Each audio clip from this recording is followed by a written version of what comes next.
Hi, I'm Jerry Anger-Miller of the Oakland Historical Society, and welcome to the historic Van Allen House, located at the corner of Route 202 and Franklin Avenue in Oakland, New Jersey. In the 1700s, this location was the homestead of the Van Allens, a Dutch farming family. It was during the Revolution that George Washington and his Continental troops encamped here July 14th and 15th of 1777. Today, we are joined with our special guest host, George Benke, commander of the 4th New Jersey Regimental Army. George will give us a guided tour of the 18th century colonial encampment held here at the Van Allen House on July 14th and 15th, 2001. We will see live demonstrations of camp cooking, musket drills, and the colonial lifestyle, a living history captured for Access Television by OKTV. Now let's travel back to 1777 with commander of the 4th New Jersey Regiment, George Benke.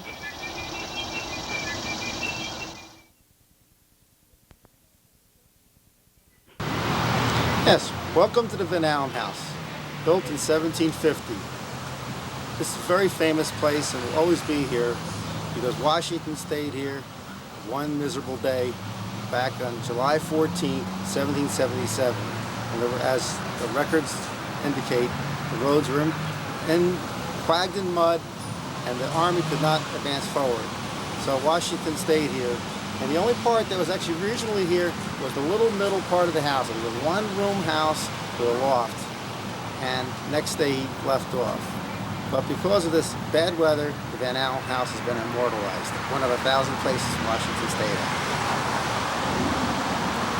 Okay, now, today we also have, to celebrate Washington's visit 224 years ago, we're having an annual encampment, Revolutionary War Living History Weekend, where we demonstrate trades and crafts, various parts of everyday life, a Revolutionary War encampment.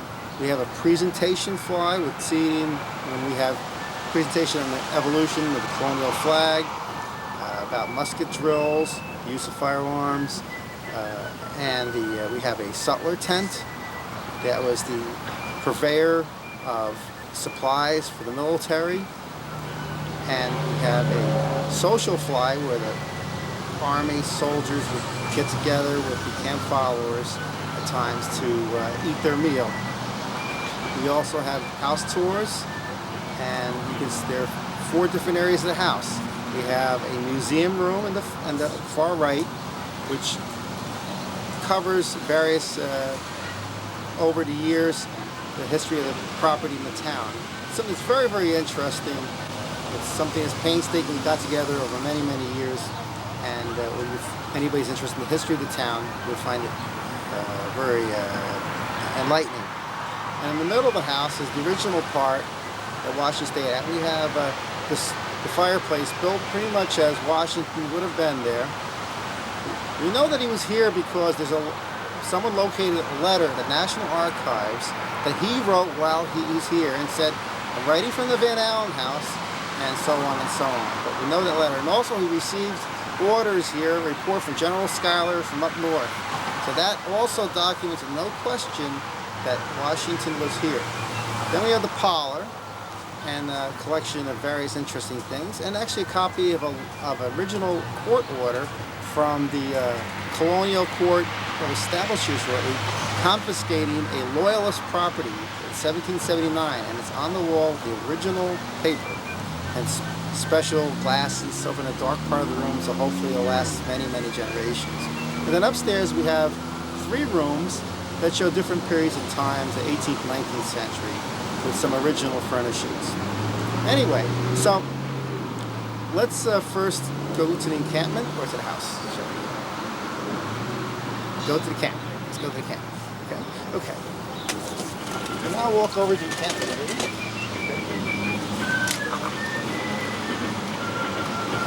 We are now entering the Revolutionary War encampment area. And to the right here, we have a presentation in progress. And Van, who's a national descendant of a pastor of a church who served in 1688 in New York, he's doing the presentation on, and he has like 35 or so colonial flags, all copies originals. It's very, very interesting. It's a real treat to be able to listen to his talk.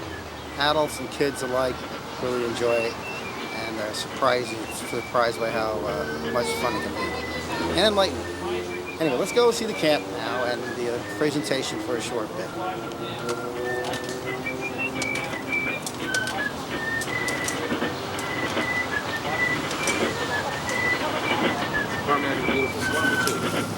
Okay, we're now going to join Van and his little presentation, and let's listen to what he has to say. So it was a little controversial what they said. Flag, and who can figure out what's different about this from any other American flag other than the number of stars? Well, Daddy knows the answer. It's the number of stripes. There are 15 stars and 15 stripes. They added stars, one star, one stripe for each state. Well, that worked up to 15. They figured out, though, we keep adding that, it's going to cause a problem. Can you imagine today's flag if we had 50 stripes on here? It'd be rather long shaped and odd. So after the Star-Spangled Banner, when they went to the next flag with 20 stars on it, they went back to 13 stripes. Now, the trick question here is, what do the stripes stand for? We all know what everybody teaches you in school, and it's wrong. They all teach you in school it's the 13 original colonies. Please, this is the flag of the United States of America. It's not the 13 colonies, it's the 13 original states. We were celebrating our independence. This flag, before our independence, those are the colonies. This flag, the United States. These are the 13 original states. Now, they happen to have been the colonies, mind you, but we're not celebrating being colonists, we're celebrating being independent states. So you can try that one with a social studies teacher. That gets everybody. Oh, it gets everybody. I was taught that. Everybody's taught it in school, and it's only until I said, wait a minute, it can't be the original. And I'm sure if you went and checked on Congress, they would tell you that that's what it stands for. I haven't really checked that. Maybe somebody will check me and find me wrong, but it would seem a little appalling that we're recognizing that we were colonies. We're not colonies, we're states. Hey, Van? Yes. That's exactly what I wanted to ask you about. Is that the first official flag? Well, there's a debate as to what is the first official flag. This certainly is the one that George Washington used first. And it certainly is, I guess, the first official flag of the American Army, but of course we were still British, and so we still have a British emblem. We're fighting for our rights as American, not Americans. We're not fighting for independence, we're fighting for our rights as Englishmen. So we have a combination. We took the flag, Liberty Boys, their flag, Sons of Liberty, pardon me, not the Liberty Boys, Sons of Liberty, and what was a common British flag, which had been the British Red Ensign, which was a common use as a merchant flag, and we combined it to make the Grand Union flag. And of course, from the Grand Union flag, you segue into when we actually declare our independence as to our American flag, as the heritage goes along with it. So you have the one flag borrowing and combining from the other, and then the other one, of course, borrowing again from it as to what goes into it. You're saying the Grand Union or the Continental Colors, that was to show our loyalty to the king? Well, we were still British subjects, and we weren't fighting for independence yet. Independence was in mind, but we hadn't declared it. We weren't doing it. We were fighting for our rights as Englishmen. We're fighting about, it's a civil protest. It's civil rights. This is civil rights. We flew that, Washington flew that over his army's headquarters. This is the first flag that George Washington flies over his army in that, and it was certainly the flag we fought under for a while, because actually even under independence it took us 11 months to come up with a flag design. So For a year that was really a flag. So it probably was. Of course, we have a variety of other flags that were used by units and around, and even with the American flag, when we start with it, you know, we've got 6 flags here. I've got 7 because I've got the later one in here. But 6 flags that are all our first flag. The common Betsy Ross flag, which everybody thinks is our first one, and was certainly one of the earlier ones. But the first one recognized by a foreign government is the USS Ranger flag, because it's the first one a foreign government salutes on an American naval vessel when it flies into harbor. And I've been told it's what was used by Washington at Yorktown, though I haven't really researched that one. You have a version of the Betsy Ross which is used at the Battle of Cowpens. That's the one that's being reproduced for The Patriot, the movie. they historically would have used this one. They know the Smithsonian actually said they knew that they used the Betsy Ross because that's one would recognize it. You get a couple screwy American flags early on. So you're saying the Betsy Ross was what they used in the Battle of Cowpens, but this is really the flag they used in the battle. This is the battle was used in the Battle of Cowpens. Betsy Ross is what's get used in the movie. Because people wouldn't understand. People wouldn't have. A star in there, that'd be too much. Well, it's not the extra. It's just a different arrangement of the stars. 12 in a circle, 1 in the center. They would have trouble counting. The funniest American and first American flags are the Serapis being used by John Paul Jones after his famous victory and the Battle of Cowpens. But they are red, white, and blue. They do have 13 stripes. They do have 13 stars. Congress didn't specify the number of points on the stars. These have 8. There were other flags that were made with 6. 5 is harder to make if you're actually doing the geometry. And Congress apparently wasn't too accurate in specifying the color on the stripes. Either that or people, you know, things didn't get written down as well or got handed around by verbally, and when that happens you get some real funny looking flags. But you have that, the Ranger, Cowpens, all of which were, and the Betsy Ross were certainly flags used, and the disputed Battle of Bennington flag. Yeah, Judge Van, I could say, I think there's a very good point about showing all these flags, all these different ways of showing the same thing. They let people do as they want with it, and that's why Dad and the school has to have rules, because otherwise people do all kinds of strange things, maybe things that they do and things they're not supposed to do. As a matter of fact, Congress did not specify exactly how the flag was in its dimensions until the 1900s. Yeah. And even up through the Civil War, you did a lot of things with it. In fact, only recently they uncovered a flag that they think Lincoln was actually holding on to when he was shot in Ford's Theater. It was, and they've historically, this one historic society has come back with it, and that flag is an American flag that actually has the emblem of the unit, the military unit that used it in the middle of it, and that was not at all unusual to have that embossed on everybody's flag.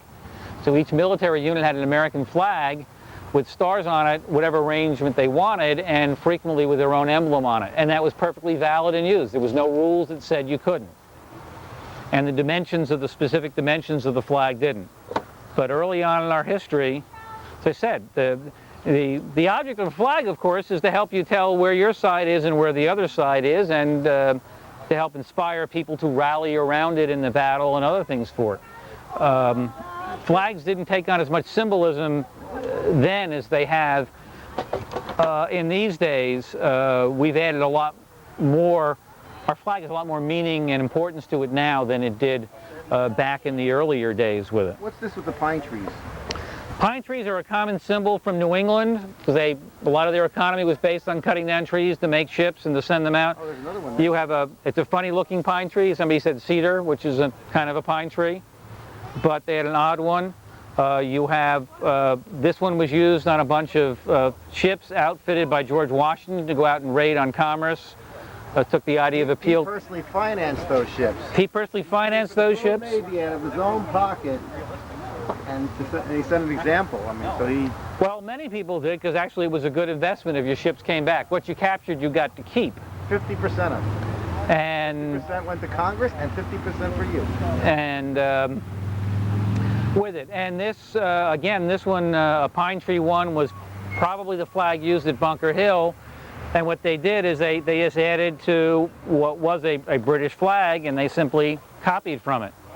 Again, the flag that was used, the red ensign, was used by merchant vessels and a lot around. They took the British Union Jack out, put their own emblem in it. You have a similar thing, a blue ensign like the red ensign. Take the British Union Jack out, replace it with the Cross of St. George, which is actually the English flag because they're from New England, and the pine tree from New England. So they're combining and borrowing from other ideas and other flags as they go along. So, as I said... Oh, thank you, Van. That was excellent presentation. You're welcome, George. Try and get them all. We're now here at the cooking demonstration area, and we're doing a very period 18th century recreation of how the food would have been prepared for the meals. And we're going to have a meal that actually is somewhat an approximation of what they would have eaten. We have fresh vegetables we've gotten at the market. We've peeled the skins and cut them up. And then we have a meat stew. What is it that you're cooking today here, Klaus? Beef stew. A beef stew, okay. And it's been working on since this morning, the fire, and you know, it makes us appreciate a lot of modern conveniences. But then again, it's really nice to get back and reflect on the past with by doing it the original way. Anyway, so Klaus, what kind of pots do you have on there? These are cast iron pots. Cast iron pots? Right. What size are they?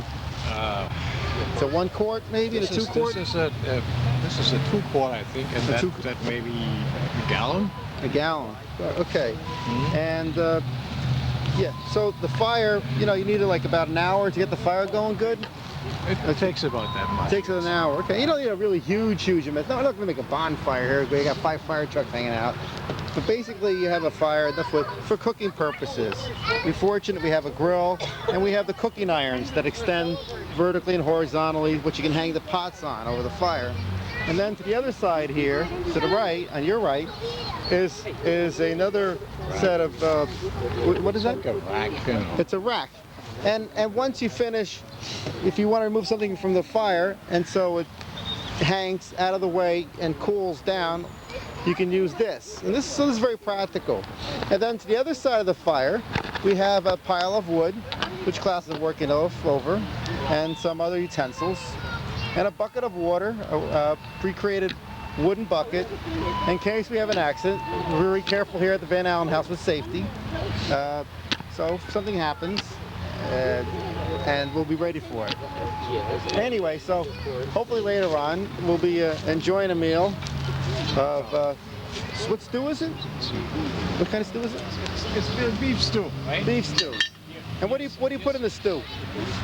Here you have potatoes and carrots, Onions. and some onions. Okay, don't lose the stew. No, I'm hungry. no, I'm waiting all day long for this, all week long. And here are beans. Wow. Green beans, string beans, whatever. Something like that. So Now, what is this? the meat is already done. Uh-huh. So once these are cooked, we put it all together, and we have our stew. Oh, so you mix the two together. Okay. Right. Now, let me ask you, Klaus. I know that there's a, looks like some kind of a stone or concrete wall there. What is that? Well, that's probably part of the buildings which they were here before. One of the original buildings of Van Original Allen buildings. House. How many buildings were there here originally? I don't know, but A dozen or 2 dozen It maybe. goes even further back there. There were many, The many. remnants This is of a big barn. over 220 years or 200 years they built and added more and more buildings, and now most of them are gone, but we still have the last thing left of the original dairy farm is the stream house. And so the stream house is very important, and it seems like now we're finally getting a lot of support, a lot of volunteers, we have carpenters, and some money from the town also has been forthcoming. The town's been very generous, recognizing the value of the stream house, and we appreciate it very much because this is an architecturally interesting place, as the river goes through the house. And the reason they built the river over the house is so that we believe the milk, the dairy products in the 19th century and the early 20th century could be stored in a cool place in the summertime and it wouldn't go bad. So it's actually quite a special building. Okay, we're going to go to another station here, and we're going to meet Viola Benke, who has been sewing the regimental coats for the 4th New Jersey Continentals Regiment. And we're at the under the social fly, we call it, in our encampment, where we have our tables with the food and utensils and places we hang our hat and we can put things. So social gathering place, and one of the activities is sewing, and it's a very common thing to be mending and creating clothing, as life in the 18th century was a little hard and wearing at times, and so fixing and mending was, but also they didn't have modern synthetic fabrics, so a lot of it, like linen, wouldn't wear as well. Wool did wear very well, but anyway, here Viola Benke here, she is the one that is actually been partaking in sewing our regimental coats. Klaus has been very instrumental in creating the coats and has been a huge help.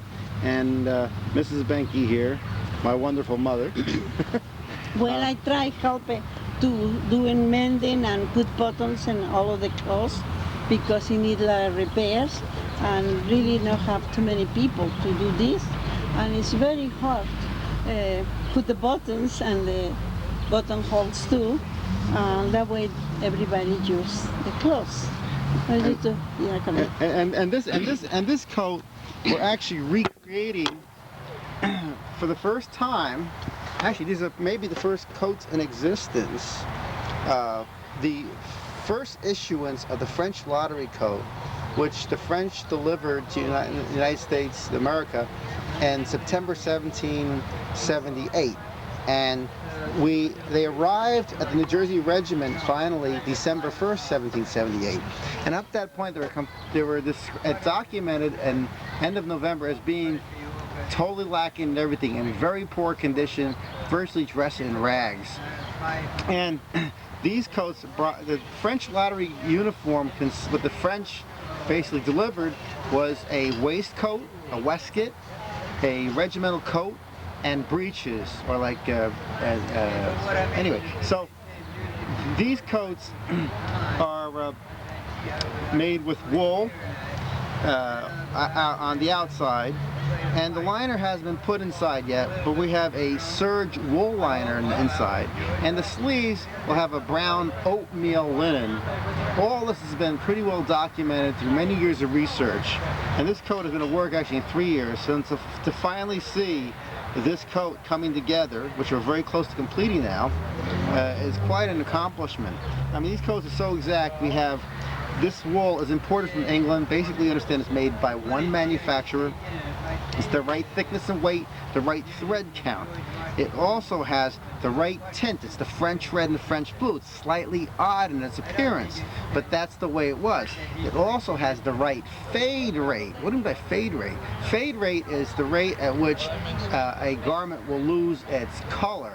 And even that fade rate, this way you get the right patina, the right appearance of a seasoned and worn uniform. So we've gone through the buttons on Klaus's. We even manufactured ourselves from our own mold, recreated from an original. So these coats have been great labor, about maybe at least 80, possibly 100 hours of labor in each coat, and the cost of fabric alone about $350. So this is a labor of love, and only people that are really eccentric like us would ever dare attempt such a mad undertaking. Actually, the making a coat was the easiest part. The research, the work was fine. We had to go to the New Jersey State Archives and other museums and consult with the leading experts in the country for quite a bit before there was some agreement. This coat is actually more accurate than the coats at Morristown, as that was made in 10 years ago with the information at that time. But that's a very good coat too, but there's some details that have been updated since then through additional research. Anyway, so now how long does it take to do one of the buttonholes? Maybe 10 minutes. 10 minutes? Well, or more. Most people find, my friend, you try to make one of those babies, it's like an hour deal. My mother works very, very fast. And I don't think you'll find anybody says it can do it in 10 minutes. Really, with embroidery stitching, nonetheless. Really go more than half hour more. So how many buttons did you do today? So 18 buttons. 18 buttons today out of 34 Yes, buttons. yes. That's amazing. I can't believe it. Yes. I mean, we are not talking or doing anything, just sewing. working the like, time because you have to- that's what mom has to do, right? Yes. Whether she loves me or not. But she does. I care for her very much. Thank She's you. a wonderful mom, and she's a wonderful And I help. have, thank you, sir. Are you enjoying yourself today, though? Yes, I enjoy helping and doing all of the things for the soldiers. To help out the Historic Society and all the work. Yeah, 'cause we have a really excellent living history historical society here.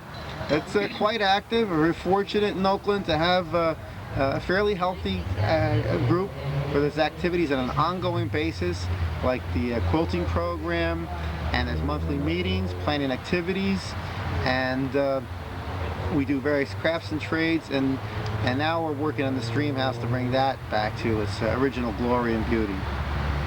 Okay, so we're going to go now and continue over to the Sutler stand to meet and interview Annette Ackerson, who's been the lady responsible for the sutler stand now. Thank you. Thank you.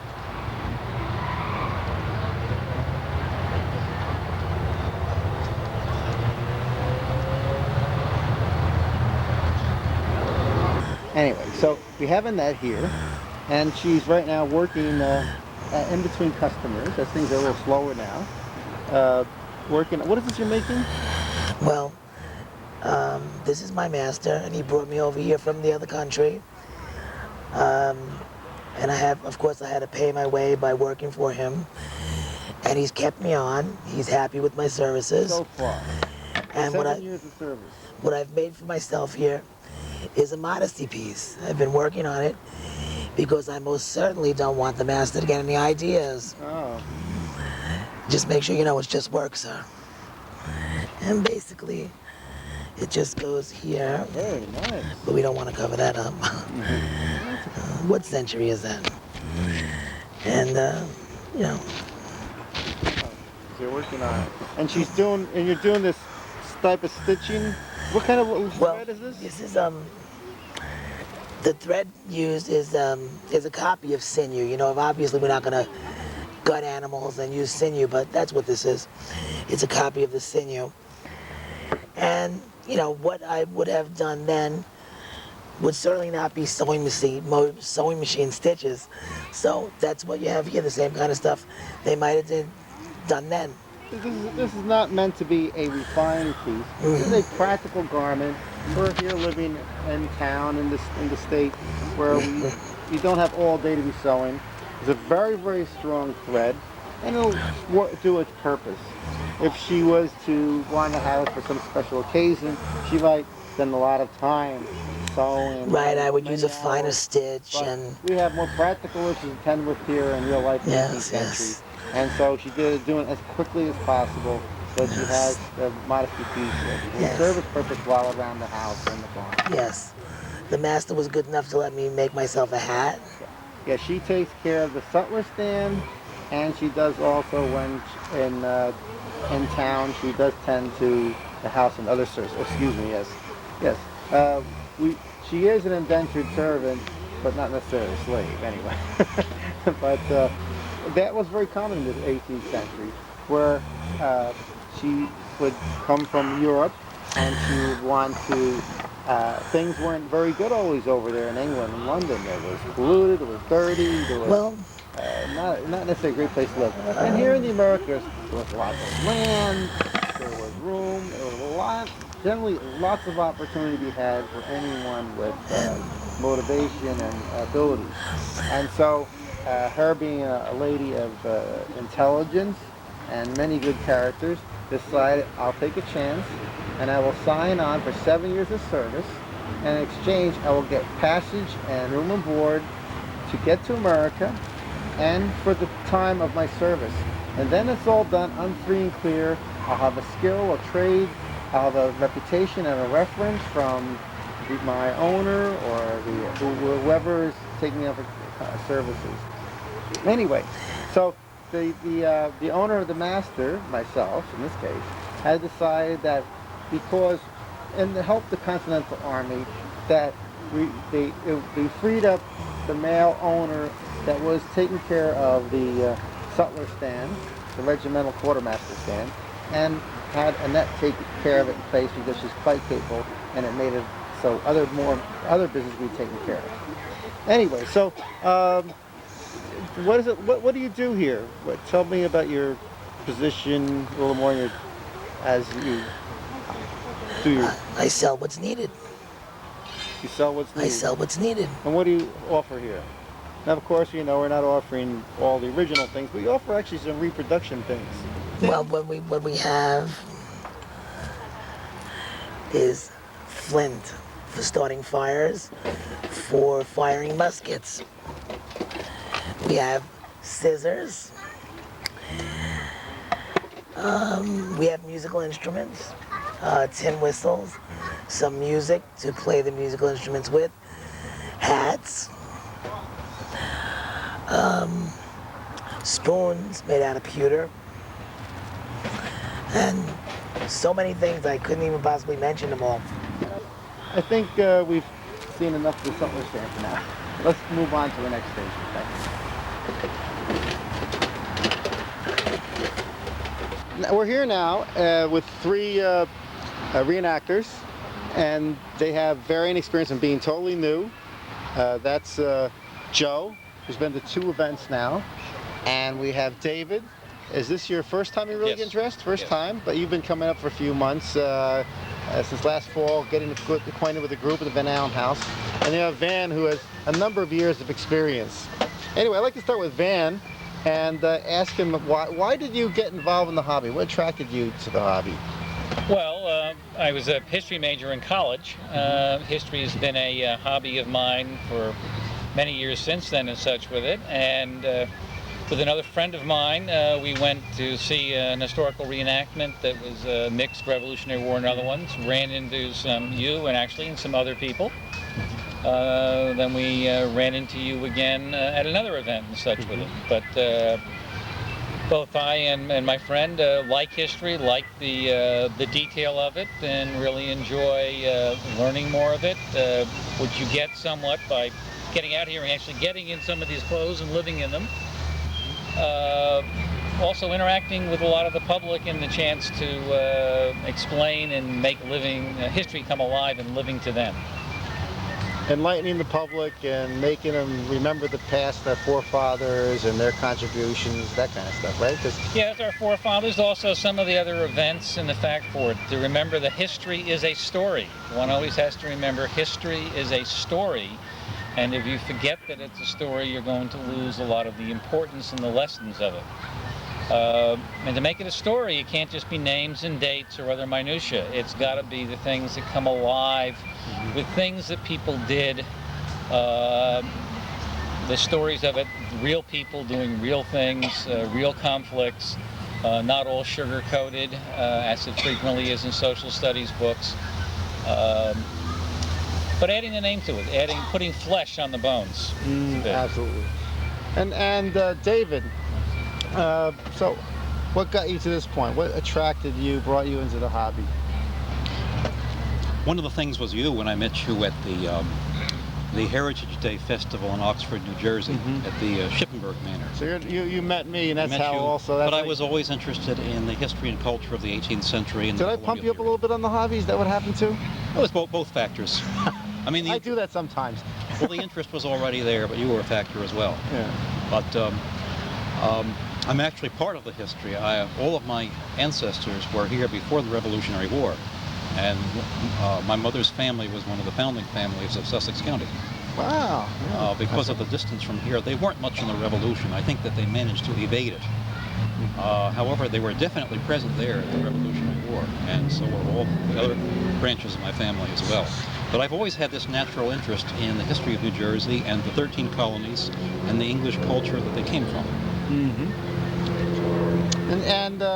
So you like the history part, you have ancestry going back to period of times, American Revolution. These were all factors. Those were factors. Okay, and what kind of experience you've had so far with the hobby in our group? This is the first one. But I mean, you've been to some meetings and other activities? Yes, we've had meetings here. I've been to, enactment occasions. Okay. Mainly in Bergen County. Yeah, we were working on the uniforms, yes. recreating the coats, yes. and yes. discussing plans and yes. so forth. Yes. So a nice big dinner we had yes. in yes. February in the house. Yes. Okay. And then we have Joe here, who is not a descendant, not an ancestor, not really a history buff. He is somebody that's now been to 2 events. Why is Joe here if he's not an ancestor, if he's not a history buff, dressed in Revolutionary clothes, and seems to be enjoying himself? Anyway, Joe. I like coming down. I enjoy being with the people. They're very friendly, and I'm getting a chance to experience it. You know, I've always been interested in history. I studied what happened in the last 100 years during that century. So with all the wars, so why not go back to the 18th now? I'm going back even further now when I study. Oh, yeah. You know, because I was interested in the last century, and I studied this First World War, Second World War, or Korea, Vietnam, you know. But now I'm that I met George, I'm even going back to the 18th century, and I'm getting a chance to. So there's something common here. They all met me. It's and all history. And the first event that I went in Brooklyn, I really enjoyed that one. I got to march in the parade. But you didn't go. And I really lived it. But the reason you went there was not because of really the history reason, and also because you're friends with Annette. And Annette with myself, of course. If it wasn't for George, and Annette, I would have never got started in this. But you, and I seem to be satisfied so far. Yeah. You haven't shot too many people yet, right? No. No, that right. Okay. So anyway, anything in particular looking forward to doing or seeing? I'm interested in further study. The only way to know that is to come to future events in different locations. And you stayed overnight in Brooklyn at the New Utrecht Church. A very safe place. Anyway, but how did you like the overnight stay? It was enjoyable. Enjoyable. The weather was good that evening, that night, and I was comfortable in my surroundings. You actually stayed in one of these tents? Yes, I did. That's what we do. These are the first time on my first. We're supposed to have 6 men, but we cheat here a little bit, and we actually only had one person. That's because he has a special honor, I guess. Maybe he must have won some medals, so we gave him a whole tent for himself. Anyway, but so there it is, folks. And I myself, I got into the hobby. I was always very passionate about history, an addict of the History Channel, watching too many documentaries, and all these things that makes us all individually feel like strange people. But we find there are other people like us that really enjoy the hobby and enjoy exploring our past and helping others remember the contributions of our ancestors. Anyway, so we hope you enjoyed our little interview here as to why people get into the hobby and enjoy reenacting and what it's like. And now we're going to go and meet. We're now over with Edward Finn here. Somebody has some fair knowledge of the founding documents of the United States.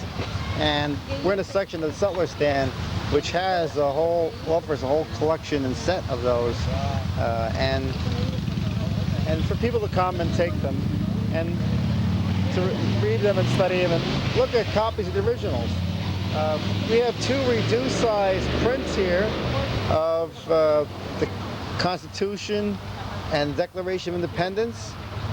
And I'd like to have Van here put a few words explaining the difference between those 2 documents and the Bill of Rights. Why we have those 3 documents. Well, fortunately, a lot of people are familiar with the beginnings of these documents. They don't always necessarily pay attention fully as to what the rest of them goes through.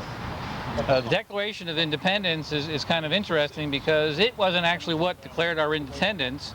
It was 2 days earlier that Congress voted on the resolution declaring independence. That's all we really needed, but we needed a declaration also because the Founding Fathers felt it was very important that they themselves explained what we were doing, because the Declaration was so radical in history of the world. Never before had people actually declared their independence in this sort and explained it. We'd lived under the divine right of kings to this point, and what right did we have to overthrow a king? And the Declaration of Independence is important for that reason in explaining what our rights were and doing that. The fact that we talk these days about the inalienable rights of life, liberty, and the pursuit of happiness, as if they were totally acceptable in the world. They are now. Then these were kind of radical ideas which were being debated and discussed amongst many intellectuals, but had not been as widely accepted as they are now. So the Declaration is important in explaining those reasons. Also, if somebody bothers to actually read past the beginning lines, you'll discover that most of this is actually a list of complaints. And what they're complaining about is all the things, and their reasons why we had a right to be upset. We were not lightly throwing off our previous government. We were doing it with many good reasons, and it's probably about this point on, so about 3/4 of that document is a list of the complaints and the justification for it. And it's an important document in that, and what's been borrowed around the world in many places from it. Of course, it doesn't actually form part of our government. Our government is based upon our Constitution and other things for it. And in fact, our original government was under the Articles of Confederation, which didn't work out too well. And in fact, there was a lot of squabbling going on. And that's why a lot of people don't understand why the preamble to the Constitution is as it is. When it talks about we the people of the United States, in order to form a more perfect union. Well, the reason why they needed a more perfect union is they didn't have a very good union going on. The states were like independent countries with a loose alliance, and they were squabbling amongst themselves on many issues, almost at war with each other, and certainly not in a situation to deal with the rest of the world at large on economic matters or other things that were important to our well-being. We needed something that was stronger. At the same time, of course, we had fought, as the Declaration of Independence clearly makes clear, we had overthrown one tyrant, one strong central government. We were leery of it. So the Constitution, of course, is the next step forward, in a sense of taking 13 warring nations almost, and putting them together. Very much what Europe is trying to do now in uniting itself. And as we can see, Europe's having a lot of trouble putting itself together. Well, we did too, to a certain extent. One of the great problems with the Constitution, the draft, is it did not guarantee certain rights of the people. One could certainly read it and say that since it didn't take away those rights, it certainly wasn't infringing on them. But many of the people were very leery of that. They were very upset about those rights possibly being trampled on by the federal government. And because of that, the people were promised the Bill of Rights, which were the first amendments to the Constitution. A lot of times people speak of it as being separate, but it's really part of the Bill of Rights, of the Constitution. And those are very important to this day because they set forth our rights as citizens even more clearly. The Constitution here sets forth the framework of the government and how it is to work and such with it. The Bill of Rights goes to what we considered universal rights in this country, including one of the very most important, which is the First Amendment, which guarantees our freedom of speech, freedom of the press, the right to have a program such as this, to speak controversial ideas if people want it. With it, our freedom of religion. These are things which are still being fought about and they're hot in the news today with it. So the Bill of Rights end up the very foundation of our country with it. So this is the actual original size of the Declaration of Independence? No, that's the Constitution with the We the People and the Articles. Constitution. Fran's the expert in this department. But, and as such with it, and the Bill of Rights, which goes on for it, but the amendments to with the Bill of Rights with it, as I said, to this day, are probably the parts of the Constitution that most people end up dealing with concerning their life. And it's interesting because it was those who were against the Constitution being adopted who so protested against it that led to those Bill of Rights being passed, even though many of the founders, drafters, felt that they weren't necessary, that they were kind of superfluous. It's turned out that they weren't and are very important to this day. Anyway, we have a special guest arrived. Let's mention, if you come to the Van Allen House at the event, you can come and take home with you a full-size or reduced size of the founding documents and ink quill and other to make an original letter on parchment paper with matching envelope, and that can be quite a little educational project for your kid to do, to make one letter with all the original stuff. We have Irene over here, who is a lady that's very involved in the historic site of Van Allen House. Can you please come over here? And it's a wonderful, sweet lady that has been very involved in the house, many, many years of service, maybe since before the house was built. She's been helping out. Not really. Actually, she's really going 39 years old now, but I don't want to exaggerate too. But anyway, she has a wonderful program for the quilters going here, which is a great way to get the youth involved in town and learning an important skill. And the program is so successful, it's in multiple days of the week they have the program here. And they just made all kinds of wonderful things. And recently they just acquired a whole collection of colonial clothes that were donated. and that's quite a bit. Anyway, why don't you go tell us a little about your quilter girls program, the quilting program? Yes, the average age is 8, 9, 10 years old, and boys along with the girls, and they do beautiful work. We meet once a week in the museum, and we sew, and I get all the gossip from town as they're sewing. Very delightful venture.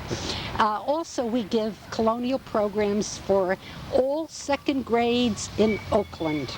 Oh. And the children. All second grades. All How second many grades. kids are in that? About 200. 200? Come Wow. every year to the Van Allen House for the colonial program. Wow. They act out the parts of the different characters, and that's how they learn about colonial life. And how many years has that program been going on?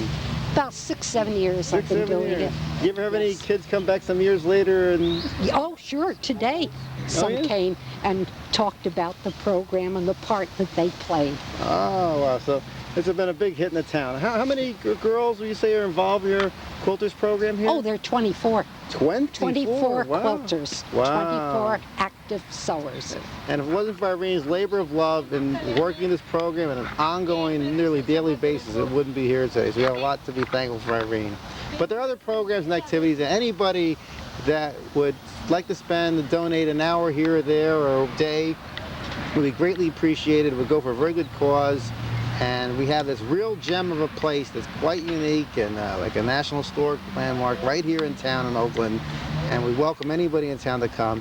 And quite often you may eat free and drink and have free beverage all day long as a part of working like any good volunteer would. That's just part of our hospitality here at the Van Allen House. Anyway, thank you very much, and we will be talking a little more later.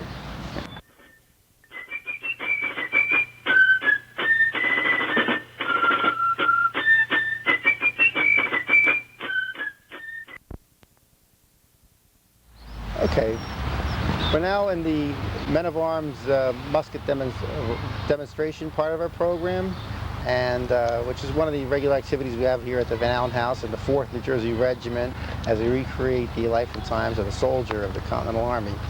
Anyway, so we have Klaus and Van here, who will first demonstrate the Manual of Arms, and then we'll have Joseph, our new recruit, being a demonstration of how we can train somebody who's totally new and green to become a soldier of the 4th New Jersey Regiment Continentals.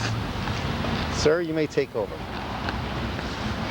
All right, well, we have here is a variety. Well, we actually have here, Klaus has a rifle, I have a smoothbore musket, but they mechanically work the same, especially in this case, for what we're going to do. And there are a number of steps to firing one. First, of course, you've got to bring your rifle up so you can make it ready in half cock. So you bring it to half cock and back, and this is so you can do the next step to doing it.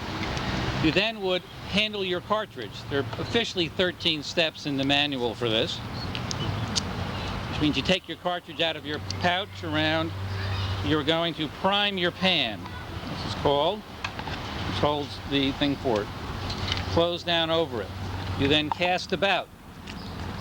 This is called, you put the rest of the powder, and of course in the real day they would have put the ball down with it and the paper. You would then remove your rammer. Ram down your cartridge home. Remove your rammer, put it back down. And to show you're ready with your gun, you would either bring it back up to your shoulder or to a position like this. It varies from the different ones for it. Or even what was known as poise your firelocks with it. The commander would then give the command to make ready, at which point they're going to bring it to full cock. Then the command is to ready, just make ready, we just have, then aim and fire. Ooh. Now, because the flint on this one is not working quite as well, what we have here is a situation where I didn't even get what's called the flash in the pan and where that expression comes from. And all I have in here, that the spark from the flint was not good enough. We have to put a new flint in here and check its adjustment in here. Did not get enough of a spark on the metal to go down into the pan and ignite that powder. That powder would have ignited and gone through the touch hole into here and into the other powder. For safety, we'll dump that out at the moment and such with it. Safety is always important. Now that was not at all uncommon for the soldier at the time. This happened a lot in battle. Your flint would get worn out, would get broken or whatever else for it. They did carry extra ones, but you would have to fall out of line, obviously, and fix your musket. And to that point, until you got within reach where you could use a bayonet or such with it, you really couldn't do an awful lot as far as, because your weapon, you had a useless weapon at that point. Of course, in wet weather, you also had trouble with the powder and other things with it on it. And that was with your muskets, which were such. Back down to order arms here. One of the things you have to learn is the manual of arms, and we'll do a little practice with Joe in a moment with that. But Klaus here has a rifle, with the difference, of course, in a rifle is it has rifling, a spin on the barrel. The real rifles in those days were much harder to load because you had to wrap the ball, the musket ball, or in that case the rifle ball, in a patch of cloth and put it in, and ram it tight down the barrel. That's what made it come out with a spin, and that's why these were accurate to a quarter mile or even more, that they could pick them off. Whereas a smoothbore musket, you couldn't really kill anybody outside of 100 yards. It wasn't going to hit hard enough, and that's if you were lucky to hit somebody at 100 yards. On Bunker Hill, they told them, don't fire till you see the whites of their eyes. Good reason. If you can't see the whites of their eyes, the odds are you're not going to hit them or do any damage. Gotta get the guys getting close with it. So Klaus, if I can borrow your rifle from you, so I can do the shoulder for it, and Joe. Joseph, I was going to have Joe come Private Joseph, because Klaus has got to go cook our meal. Another thing, all the soldiers all had to do all their own cooking and everything else for it. Safety is very important in the 4th New Jersey Regiment and here at the Oakland Historical Society. And I can say in the 4th New Jersey Regiment, we've never had an incident of anybody being hurt, either as a member or a public or a guest or otherwise, because we're very, very careful, even to the point of being silly, but we can never be too safe. Anyway, we'll continue with the demonstration. Yes, a couple of things for safety are, you have a guard that goes over the frizzen. It stops if the hammer were to come down accidentally, causing a spark, assuming the gun was loaded, keeping it from going off accidentally. They also have little flash guards here, so you don't put a little metal thing here from the pan. The old days, this thing would have flashed out, and if you're too close to some guy, get him in the side of the head. Present or rest your firelock. And for that, I'm going to put my one foot back, and I'm just going to drop it down to the side like this. Does the right foot goes back? Yeah. Right foot goes back, and you turn it so the lock is actually in toward your body, this way. Yeah. And just let it hang down, almost your bottom hand almost down straight. So you see, let it hang on your rest on it. Poise your firelock. Nice natural stance. Rest or present. And then from here we can come back to poise. Then shoulder your firelock. Back down to here, put your hand on, and rest. To learn the manual, there are actually reprints of the manuals from General von Steuben, or von Steuben, depending how you want to pronounce the name, who helped train the American troops and wrote a revised manual for one being used that was a little simpler. And there are diagrams in there and stuff with it. Plus, you come out and we'll sit and practice with you until these things become reflex reaction. It's how I learned them. I had no idea what they were till I got involved with reenacting. So, as I said, Joe, actually, why don't you just watch and I'll show you a couple of the motions, and then before we can try going through again. There's poise. As I said, you turn, grab, up in front of your face. This is one you go to a lot and all the other ones for it. There's present, which you drop down into here. If I'm going to order my firelock, I will come back up to poise, and then down, and put it down at my side, actually with it. And then from here, I'm told to shoulder my firelock. What I will do is I will come back up to poise, and then back to my shoulder, and down. Actually, I hear the company cook saying it is time for us to enjoy our supper, which you've long waited for. I didn't hear roast beef being played, George. Well, that's because I'm here working the interview and the TV. That's Normally, right. I also you work should as get your a fife fifer. and play roast beef for us. Okay, that sounds like something good. Okay. This is the signal they would have played, and this is called roast beef of old roast beef of merry old England.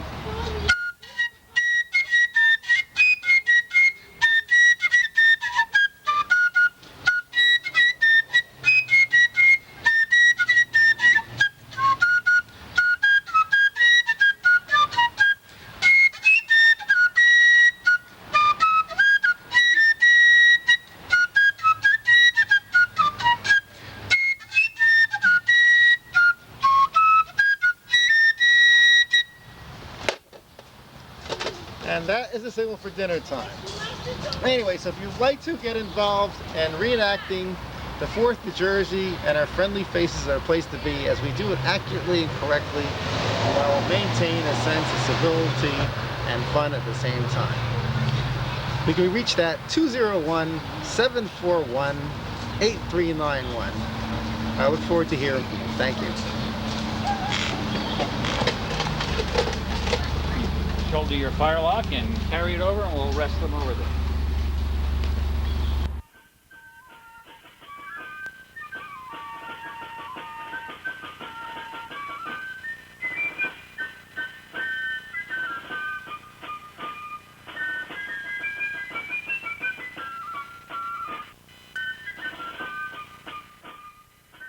Welcome. My name is Judy Hughes Gray, and I'm president of the Oakland Historical Society. We hope you have enjoyed the colonial encampment commemorating the July 1777 visit of George Washington. Our sincere thanks to the volunteers who are dedicated to preserving the revolutionary history of our area. Our thanks to Al DiGiacomo and OKTV for the production of this tape, and to Franklin Lakes for making the access viewing possible. The Oakland Historical Society is proud to be custodians of this historic site. It has been our privilege to preserve its history for future generations. With this in mind, our school-age colonial programs, our monthly open houses and tours, and the 18th century encampments have made our heritage alive for hundreds of 21st century citizens. We also celebrate Dutch Christmas with Sinterklaas in December and George Washington's birthday in February. Our society members sponsor many activities. Quilters meet on the first and third Thursday evenings. Our society junior quilters have been busy with their craft under the guidance of Irene Maletsky. Special topical programs will be presented during the year, which will be the centennial of the incorporation of Oakland. Some of our members work in the authentic herbal garden. Others work in categorizing photographs and documents. In what area might you be interested? The Historical Society is currently involved in a massive renovation process. Our latest restoration project, the Stream Building, has received the caring attentions of many volunteers to save this extraordinary 99-year-old structure. Project Director Ed Feisley is helping to make this a reality. Volunteers to help are always needed. Do you have some talent or time to spare? Please check our webpage for the next work session. For those interested in joining the Historical Society, our meetings are on the 4th Wednesday of each month at 8 p.m. You can reach us at 201-405-7726 or email ohs1776@aol.com, or check our link in the town's website, oakland-nj.org. Thank you for your attention. I'm Judy Hughes Gray. Thank you for visiting us today. The Historical Society looks forward to seeing you again.